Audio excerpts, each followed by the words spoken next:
The story of King Alfred burning the cakes is well known.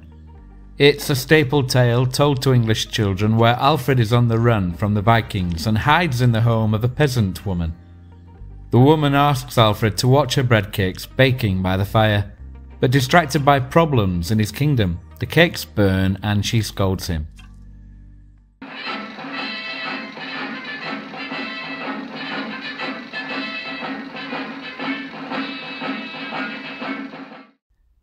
The Great Heathen Army and Wessex. By 870 AD, the Viking or Danish Great Heathen Army had overrun all the independent Anglo-Saxon kingdoms except that of the West Saxons, or Wessex. And so Alfred and his brother King Ethelred of Wessex met the Viking army at the Battle of Ashdown near Reading on January 8, 871. The West Saxons defeated the Vikings in fierce fighting and drove them back in disarray to Reading. However, victory proved short-lived as it was quickly followed by two defeats at Basing and Meryton, and then the death of Ethelred. So Alfred became king. However, he was not in good health and years of battling the Vikings had weakened the West Saxons. So the new king had to literally buy time, paying off the Vikings in order to keep control of Wessex. For the next few years, a state of uneasy peace existed between the two sides. The Burnt Cakes. Then, on January 6, 878, the Vikings, led by King Guthrum, attacked Alfred's royal stronghold at Chippenham. Alfred was forced to flee with just a small company of men into the marshes of the Somerset Levels, a place he knew well from his childhood. It is here that the tale about him supposedly burning the cakes takes place. Alfred and his men were hiding in the swamps and marshes of Somerset, dependent on the local people for food and shelter whilst fighting a guerrilla-style war with the enemy. One day, as the story goes, Alfred was supposedly given shelter in the marshes by a peasant woman who, living in a hut and unaware of his identity, then asks him to mind some wheaten cakes she left baking by the fire.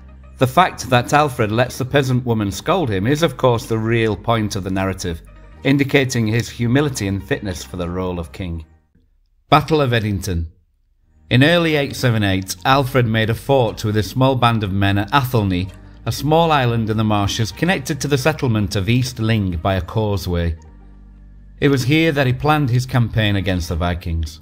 Rallying an army of around 3,000 men from the West Saxon Fyrds, a kind of Anglo-Saxon militia, of Somerset, Wiltshire and Hampshire, he attacked Guthrum and the Great Heathen Army at Edington in May 878. This was a ferocious battle with no quarter asked or given.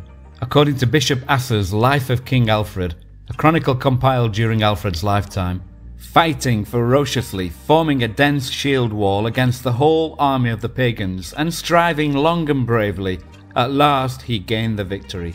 He overthrew the pagans with great slaughter, and smiting the fugitives, he pursued them as far as the fortress.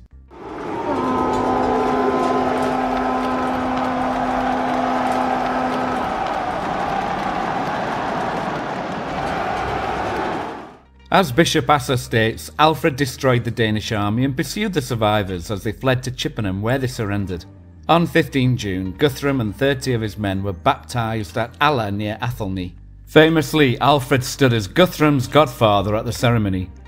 Afterwards, a big feast to celebrate was held at the Saxon estate at Wedmore. Guthrum's surrender and subsequent baptism later became known as the Peace of Wedmore. Legacy. By 886, according to the Anglo-Saxon Chronicle, all the English peoples acknowledged Alfred as their king, except those who were still under the rule of the Danes in the north and the east. In thanksgiving for his victory, he had a monastery built in 888 on the Isle of Athelney. The story about the burnt cakes appearing about a century after Alfred's death is most likely apocryphal.